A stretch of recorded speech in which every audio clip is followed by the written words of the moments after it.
where the drain goes.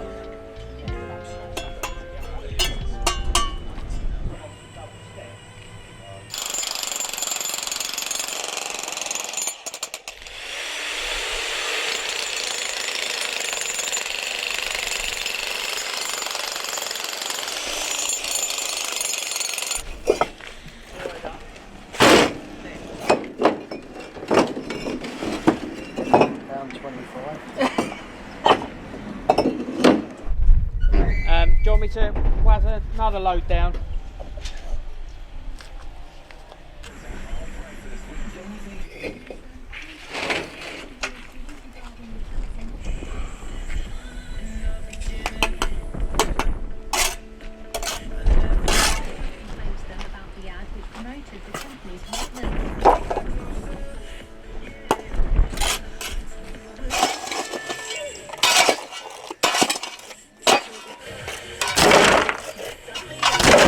We've got a manhole that sits inside our building. It's not obviously ideal, but building control said what we need to do. This is a privately owned drain, so there's no other sewer that runs into it. So we're gonna that's going to be accessible in the floor. So we're going to put an airtight inspection chamber lid on it. That'll be double sealed and screwed down. And over here, there's going to be a loo and a little ensuite. So I'm just calculating the falls. So the manhole, we've broken into this manhole over here, and I've just put some level pegs, and we want to achieve a 1 in 40 fall. So what that means is for every 40 meters of travel, you go down a meter. So that equates to 25 mil in this instance. So we want for every meter it's 25 mil. So I've just about got that now. So I put some level pegs, worked it out, and levelled off and measured down. So now we've just got to put some stone in the bottom, lay the pipe in, and bench it back up inside the manhole.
There's going to be some of you that say that you can't use LPC flattens below the damp course, but before we do a build we always check with the manufacturers of products and make sure we can use them where we need to, and we've had to match in with the existing, and it's been passed by building control on the proviso that it's got good drainage, which we have here, so there's no water logging. In actual fact, flattens below the damp course is perfectly acceptable. I know on a lot of new builds you might have to use like an engineering brick, but it's not the case here. We've got to match in below the damp course with the existing. If in doubt, always check with your manufacturer of any product, because that's what we do.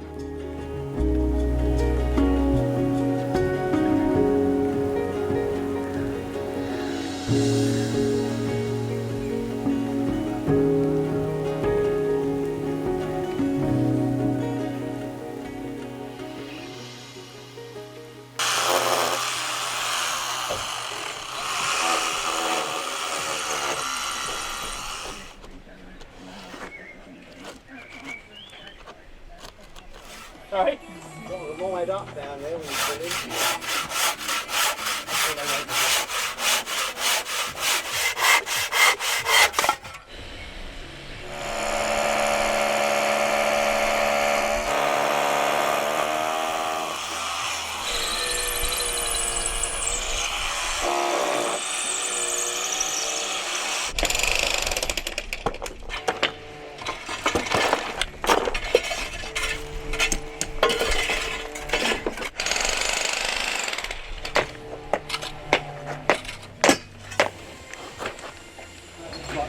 as well.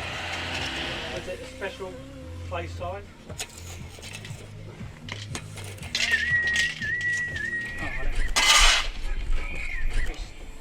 Me? Yeah, we should. Yeah, just yeah.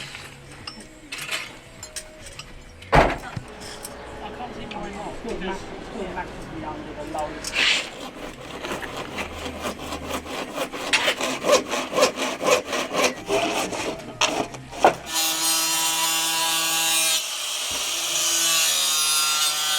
How's it going, Sam? It's going very well today, Abe. It's the end of the day and I'm just adding a bit of soft sand, which is a blinding over the oversight. And then over here we're going to put some DPM and then a 50mm layer of concrete, it's a rat slab to stop any rodents coming up. Today Gary's been busy. He's put bedded the damp courses on, which is there. He's done the weak vents. Oh no, he hasn't. He's done. Air vents are done. Joe's put all the joists in for the floors, ground them all out. Jen's ripped all those blocks down to make up the course. So it's going very well. Next step is to get some outside brickwork up, and Jen and I will put the membrane in this and concrete it tomorrow. So it's going really well so far.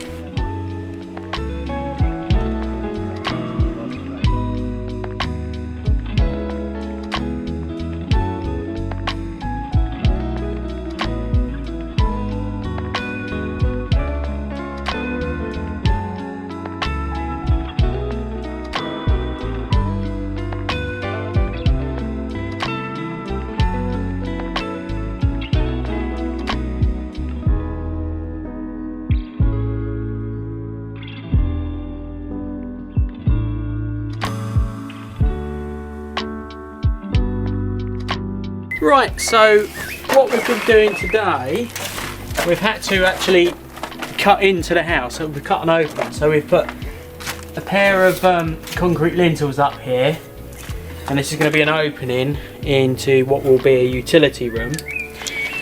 We've just bonded all of these masonry joist hangers, because you can see here this is the construction of the floor, and on our plan we're following we've got to continue a timber floor through, but we've got a bigger timber and thicker boarding to use, so we've just got to make some modifications there. This has got to have Celotex in.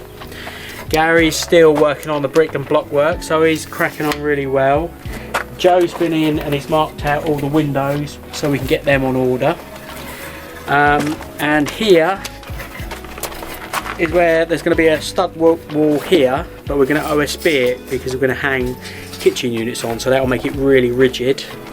And over here there's a little bathroom, so we put in the drainage for the loo. All the drainage has been modified here for the shower tray, so that's all done, ready for the next stage.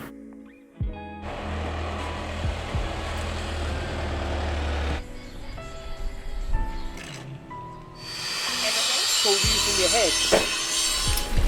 Joists have been built into the wall here, and we've ground out the mortar course here, and these have been bonded in. So we cut all the joists in yesterday. We've got a damp proof membrane that goes up behind above. We were able to blackjack these. The building inspector's just been, so he's passed all this floor system, so he's really happy. We put in a triple beam here that's built off of 2 brick plinths under there, because there's going to be a studwork wall and the client wants some really good support. And then this morning I've just laid these bricks on some little spots of concrete so they can be built up, just so another piece of timber can just pick up the centre of these to take out any sag. And then we've got a couple of rows of noggins to go in, and then we've got to put these twist nails and just pin them in, and then we're on to the next stage.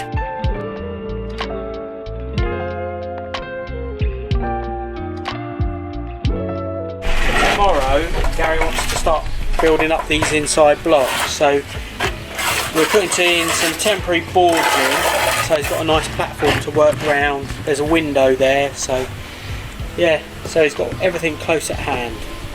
So we're just putting temporary boards in. We've put an internal, it's a double sealed internal manhole cover into here. So there is a wall for a little bathroom going up here.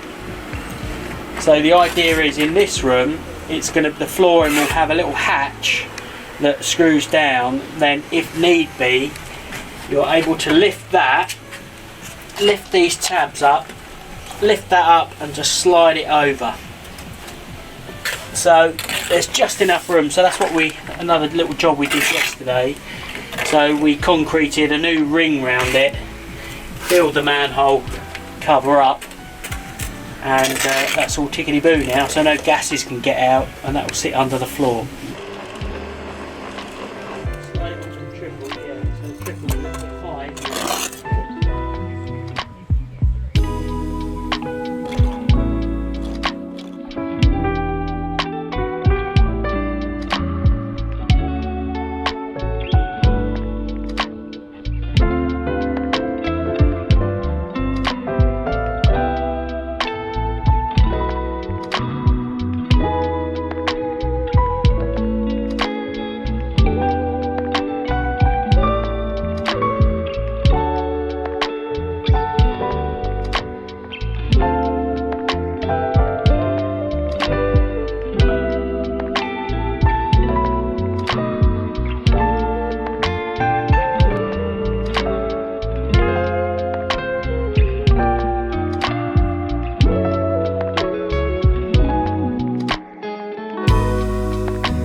I got into the Chili Peppers quite late on, back in '98.